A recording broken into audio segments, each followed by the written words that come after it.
La salle du Conseil de sécurité des Nations Unies était bondée mardi. Plusieurs ministres des Affaires étrangères ont participé au débat sur la crise qui sévit à Gaza. Face à l'opération militaire israélienne en cours, au nombre croissant de victimes et à l'escalade de la crise humanitaire, de nombreux États membres ont une nouvelle fois appelé à la fin de la guerre. L'un des appels les plus pressants concerne une solution à deux États pour désamorcer le conflit de longue haleine entre Israéliens et Palestiniens. Le secrétaire général de l'ONU a déclaré que tout refus d'accepter une solution à deux États dans le conflit israélo-palestinien devait être fermement rejeté. Une fin durable au conflit israélo-palestinien ne peut venir que d'une solution à deux États. Les Israéliens doivent voir leurs besoins légitimes de sécurité se concrétiser. Et les Palestiniens doivent voir leurs aspirations légitimes à un État pleinement indépendant, viable et souverain se réaliser conformément aux résolutions des Nations Unies, au droit international et aux accords antérieurs. L'occupation israélienne doit cesser. S'adressant au Conseil de sécurité, le ministre des Affaires étrangères des autorités palestiniennes qui ont le statut d'observateur au sein de la plus grande institution internationale a affirmé que la guerre en cours à Gaza était un effort prémédité pour infliger le maximum de souffrance à la population palestinienne.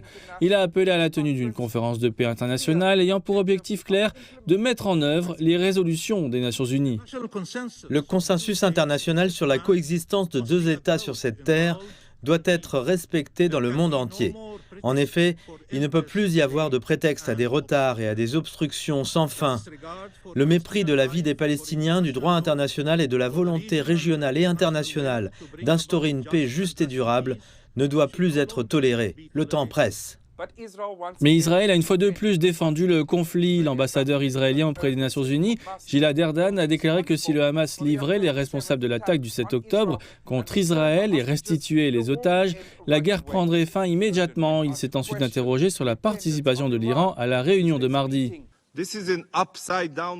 Nous vivons dans un monde à l'envers. Le représentant d'un régime qui appelle publiquement à l'anéantissement de l'État d'Israël donne des conseils sur la manière de résoudre le conflit israélo-palestinien. Alors qu'un débat sérieux a eu lieu sur une solution à deux États au Moyen-Orient, avec Israël et la Palestine vivant côte à côte, de nombreux États membres ont exprimé leur inquiétude face à la situation humanitaire désastreuse à Gaza et ont demandé qu'il soit mis fin aux souffrances du peuple palestinien. De nombreux États membres continuant à appeler à un cessez-le-feu immédiat.